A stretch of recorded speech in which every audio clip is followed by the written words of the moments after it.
Hi hello ವೀಕ್ಷಕರೇ, welcome to KDR ಸ್ಟೋರೀಸ್ನ ಹೊಸ ವಿಡಿಯೋಗೆ ಸ್ವಾಗತ.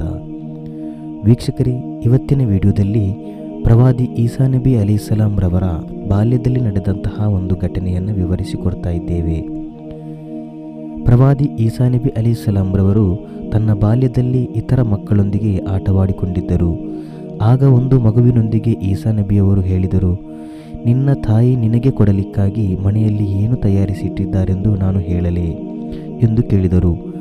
ಆವಾಗ ಆ ಮಗು ಹೇಳು ಎಂದು ಹೇಳಿತು. ಆಗ ಈಸಾ ನಬಿ ಅಲೈಹಿಸ್ಸಲಾಂ ರವರು ಆ ಮಗುವಿನೊಂದಿಗೆ ಮನೆಯಲ್ಲಿ ತಯಾರಿಸಿದ ಆಹಾರದ ಹೆಸರನ್ನು ಹೇಳಿಕೊಟ್ಟರು.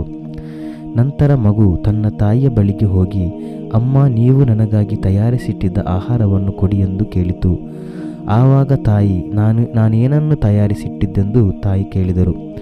ತಕ್ಷಣ ಈಸಾ ನಬಿ ಅಲೈಹಿಸ್ಸಲಾಂ ರವರು ಹೇಳಿದ ಹೆಸರನ್ನು ಮಗು ಹೇಳಿಕೊಟ್ಟಿತು. ತಾಯಿ ಮಗುವಿನೊಂದಿಗೆ, ಇದನ್ನು ನಿನಗೆ ಯಾರು ತಿಳಿಸಿಕೊಟ್ಟಿದ್ದಾರೆಂದು ಕೇಳಿದಾಗ ಮಗು ಈಸಾ ನಬಿಯೆಂದು ಹೇಳಿತು.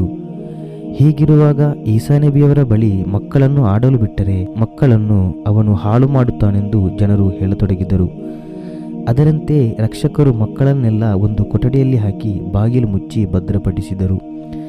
ಈಸಾ ನಬಿ ಅಲೈಹಿಸ್ಸಲಾಂ ರವರು ಸಹಪಾಠಿ ಮಕ್ಕಳನ್ನೆಲ್ಲ ಹುಡುಕುತ್ತಾ ಬಂದರು, ಆದರೆ ಯಾರನ್ನೂ ಕೂಡ ಕಾಣಲು ಸಿಗಲಿಲ್ಲ. ಆಗ ಒಂದು ಕೋಣೆಯ ಒಳಗಡೆಯಿಂದ ಮಕ್ಕಳು ಬೊಬ್ಬೆ ಹಾಕುವಂಥ ಶಬ್ದ ಕೇಳತೊಡಗಿತು.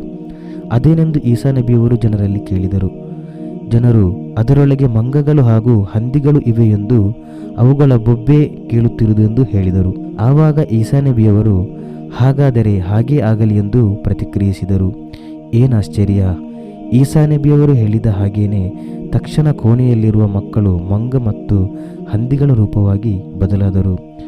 ಇನ್ನಷ್ಟು ಇಂತಹ ಹೊಸ ವಿಡಿಯೋಗಳಿಗಾಗಿ ನಮ್ಮ ಚಾನಲನ್ನು ಸಬ್ಸ್ಕ್ರೈಬ್ ಮಾಡಿ ಹಾಗೂ ಬೆಲ್ ಬಟನನ್ನು ಪ್ರೆಸ್ ಮಾಡಿ.